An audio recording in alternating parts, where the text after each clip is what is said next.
Documenting tests or procedures ordered during an office visit is done in clinical through a procedure checklist.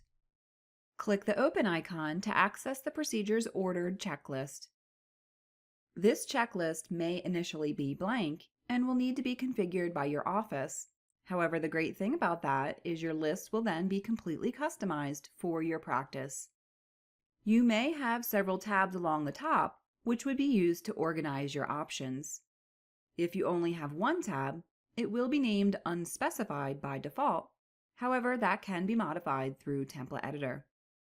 To document you are ordering a test or procedure, click the green plus sign next to the applicable option. You will then be presented with the Order Procedure dialog, where you have the option to attach supporting information to this procedure. The order date will default to the date of the note. However, you can modify it here if need be.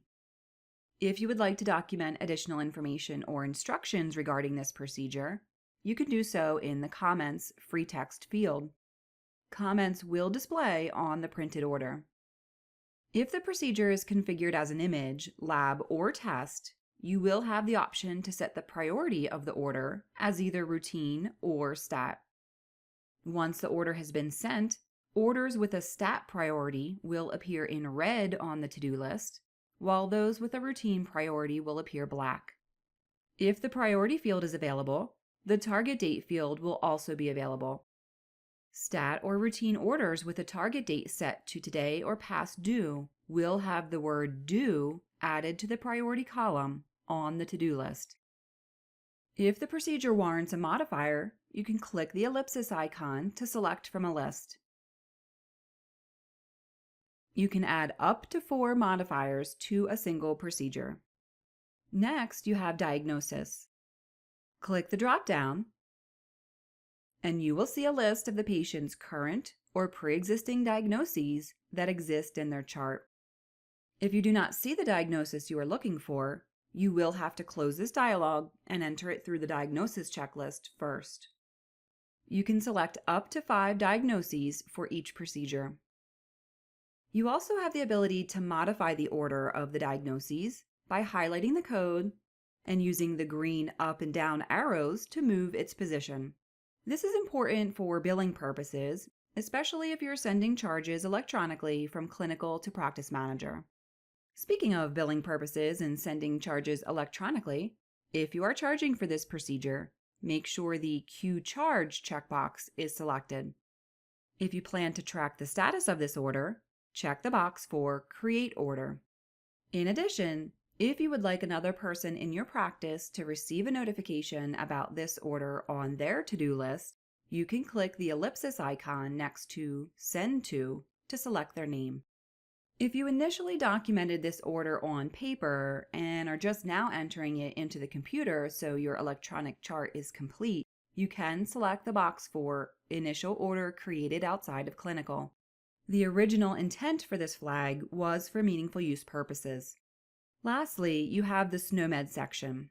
This will allow you to attach a Sno-Med code or codes to this procedure, which is typically done for quality reporting purposes. The first time you select a particular procedure, you will have to attach a Sno-Med. However, subsequent uses of this code may already have the Sno-Med attached if you saved your selection the first time around. After selecting the Sno-Med, you would have clicked Save from the User Default section to do this. To attach a Sno-Med code, click Search. Then start typing the description of the Sno-Med and highlight the applicable code once you find it. Then click OK to return to the Order Procedure dialog. If you selected the wrong code, you can click Delete to remove the code and then search again for the correct one. Modifiers may also have Sno-Med codes attached, so keep in mind you will see them listed in this dialog along with the other procedure code, and Sno-Meds would be attached in the same manner. Click OK when you're done entering supporting information for this procedure. You will then be taken back to your checklist with the option to add more procedures if necessary. If you do not see the procedure you are looking for in the favorites list, you can click Search/Add Procedures from the bottom to search the database. You will have the option to search by description, CPT code, or LOINC code.